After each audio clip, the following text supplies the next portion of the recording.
नमस्कार दोस्तों, स्वागत है आप सभी का आपके अपने चैनल द रिटेल इन्वेस्टर में। तो आप कह सकते हैं कि एक बहुत ही ज़्यादा इंतज़ार था जिस बैंक के रिजल्ट का, जो आप कह सकते हैं नंबर 1 प्राइवेट बैंक है अभी इंडिया की, उसके रिजल्ट्स आ चुके हैं। इसके ऊपर मैंने थोड़ा लेट इसलिए बनाया क्योंकि मैं चाह रहा था आराम से एक अच्छे से एनालिसिस करें।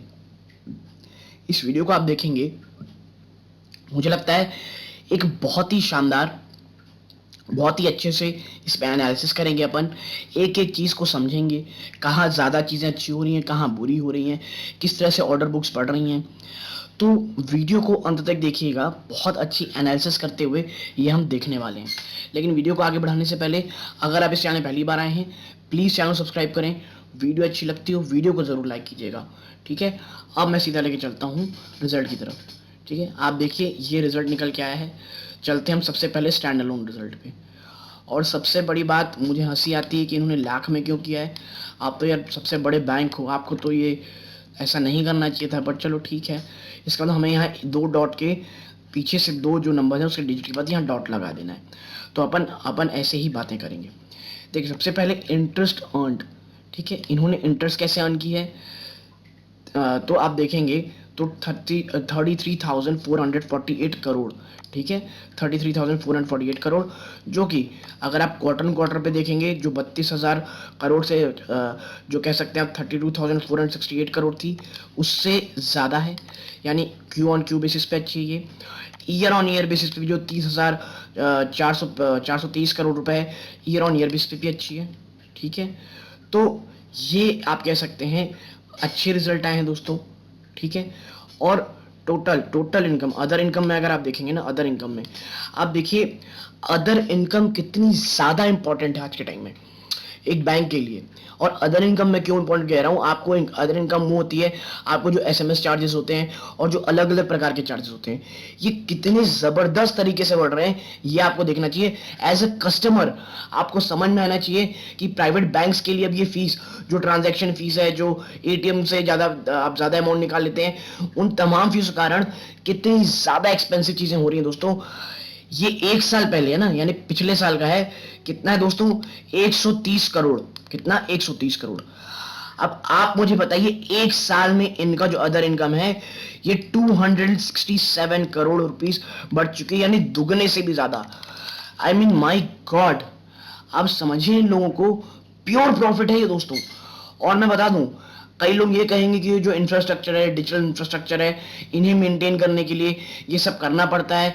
भाई साहब आप ये बताएं मुझे, आपको अब अगर आप मुझसे ये कह रहे हैं कि आपको इतना ज़्यादा महंगा पड़ रहा है, लेकिन आपने ये भी देखिए सीधा दुगना कर दिया आपने।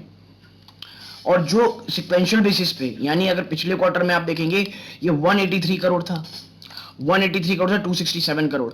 ये दोस्तों बहुत ही ज़्यादा, मतलब ये टेरिबल थिंग्स हो रही हैं दोस्तों। ये सही नहीं है, बट ठीक, चलो ठीक है, इनके इनकम में काम आती है।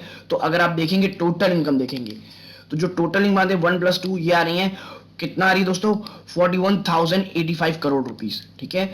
जो कि पिछले अगर क्वार्टर में बात करेंगे सिक्वेंशियल बेस पे, ये 40,651 करोड़ था, ठीक है। और ये आप देखेंगे तो 38,017 करोड़, ये इतना था। यानी अगर आप देखेंगे ईयर ऑन ईयर बेसिस पे भी और क्वार्टर ऑन क्वार्टर बेसिस पे एक अच्छी खासी जंप है। और देखिए जो इनके अदर इनकम है, उन्होंने भी बहुत ज़्यादा आप कह सकते हैं हेल्प की हुई है, ठीक है। अब चलते हैं अपन यहाँ पे किस में दोस्तों, अपन देखेंगे इसके किसे टोटल एक्सपेंडिचर, ठीक है। प्रोविजंस और कॉन्टीजेंसीज को हटा देंगे तो आप देखेंगे जो एक्सपेंडिचर है वो भी बढ़े हैं, लेकिन ये कोई बहुत क्लासिक तरीके से नहीं बढ़े हैं दोस्तों। ये काफ़ी अच्छी चीज़ है, ठीक। और अब बात करते हैं इस चीज़ की कि भाई नेट प्रॉफिट एंड लॉस, ठीक है। प्रॉफिट, आप net profit and loss, net profit of the period कितना निकल के आ रहा है, तो आप देखिए ये निकल के आया है 10,055 करोड़, ठीक है।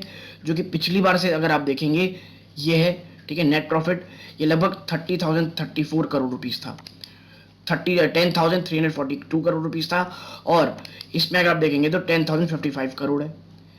क्या नेट प्रॉफिट या लॉस कम हुआ है दोस्तों? नेट प्रॉफिट तो कम दिख रहा है जब टोटल नेट प्रॉफिट आता है तो, ठीक है। नेट प्रॉफिट में हल्की सी कमी है, लेकिन हाँ ईयर ऑन ईयर बेस पे ये अच्छी खासी है दोस्तों, ठीक है। और अगर मैं आगे बढ़ूँ आपके साथ, अगर मैं दिखाऊं आपको कि भाई आगे अपन बढ़ते हैं, तो आप नीचे चलेंगे तो आप देखेंगे कि भाई जो इनके आप देखिए जो परसेंटेज में ग्रॉस एनपी है दोस्तों, ये बहुत अच्छे तरीके से कम हुए हैं। जो एक साल पहले 1.32% थे, ये घट चुके हैं कितने 1.17% हो गए हैं। अगर क्वार्टर ऑन क्वार्टर बेसिस देंगे ये भी कम हुए हैं। अभी नेट एनपीए ये भी जबरदस्त कम हुए दोस्तों। देखिए अगर नॉन परफॉर्मिंग एसेट एक कंपनी का लगातार कम हो रहा है, ये बहुत बहुत ही ज़्यादा अच्छी बात है दोस्तों। ठीक है, आप अगर हम आगे चलेंगे तो आप देखिए ये जो कंपनी है दोस्तों, इनका जो आप कह सकते हैं जिस तरह से ये आगे लगातार बढ़ रही हैं, हम आगे कुछ चीज़ें अगर देखेंगे, 1 सेकेंड, मैं जो कैपिटल, हाँ ये देखिए मैं ये देख रहा था, क्योंकि कैपिटल एडिक्वेसी रेशियो है दोस्तों, ये क्वार्टर ऑन क्वार्टर बेस पे थोड़े से कम हुए हैं दोस्तों। ईयर ऑन ईयर बेसिस पे तो ये बढ़ोतरी हुई है, लेकिन क्यू ऑन क्यू बेसिस पे इसमें गिरावट हुई है। और अगर ईयर ऑन ईयर देखेंगे तो भी कोई इसमें कमी है, इसमें फ्लैट रहा है, कोई एकदम ऐसी तेजी नहीं होगी जो एक साल में हम बोल सकें। यानी कि यहाँ थोड़ी सी कमी आई है इनकी कैपिटल एडिक्वेसी रेशियो पे। लेकिन हाँ, ये कोई इशू का नहीं है, अभी भी जो आरबीआई की तरफ से जो आप कह सकते हैं गाइडलाइंस है उनसे काफ़ी ज़्यादा ऊपर है दोस्तों।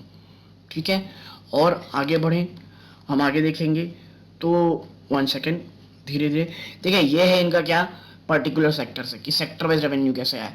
तो मेरा ना दोस्तों फोकस रिटेल बैंकिंग में है। इन्होंने रिटेल बैंकिंग में किस तरह काम किया है, तो देखिए रिटेल बैंकिंग में भी अच्छी खासी इनकी बढ़ोतरी हुई है, 30,000 करोड़ से ज़्यादा की, जो कि क्वार्टर ऑन क्वार्टर बेसिस पे ज़्यादा है, ईयर ऑन ईयर बेसिस पे ज़्यादा है। ठीक है, होलसेल बैंकिंग में इन्होंने अपना वेटेज कम किया है, which is a very very good result, और ये मैं कहूँगा बहुत ही ज़्यादा अच्छी चीज़ है। आप देखिए क्वार्टर पिछले साल ये 14,000 करोड़ कह सकते हैं आप, कितना था, 14,000 करोड़ से ज़्यादा था, 14,728 करोड़। इस क्वार्टर ऑन क्वार्टर इसलिए कम हुआ है, विच इज़ वेरी गुड। ठीक है, तो देखिए यही चीज़ मैं कह रहा हूँ कि भैया अगर HDFC बैंक वापस से अब रिटेल बैंकिंग में अगर इनका इस बार ज़्यादा फोकस हुआ है, तो ये as a shareholder, as a company बहुत ही ज़्यादा अच्छी चीज़ है। ठीक है, और हम थोड़ा बात करेंगे इनके किसके ऊपर दोस्तों, हम इनके ऊपर बात करेंगे भाई किस तरह इनकी जो हाईलाइट्स है वो निकल के आई हैं। तो 1 सेकेंड, हम नीचे धीरे धीरे चलते हैं, ये हाईलाइट्स भी इनके देखेंगे कि भाई किस तरह से जो कंपनी की आप कह सकते हैं जो बातें निकल के आई हैं वो किस तरह से हैं, वो क्या कह रहे हैं एज अ, क्योंकि देखिए वो जो चीज़ होती है ना दोस्तों, ये काफ़ी अच्छी होती है एज अ क्या कहने के लिए, दिखने के लिए कि किस तरह से चीज़ें बढ़ोतरी हुई हैं क्वार्टर ऑन क्वार्टर बेसिस पे, ईयर ऑन ईयर बेसिस पे। ठीक है, हम चलते हैं, ये रहा देखिए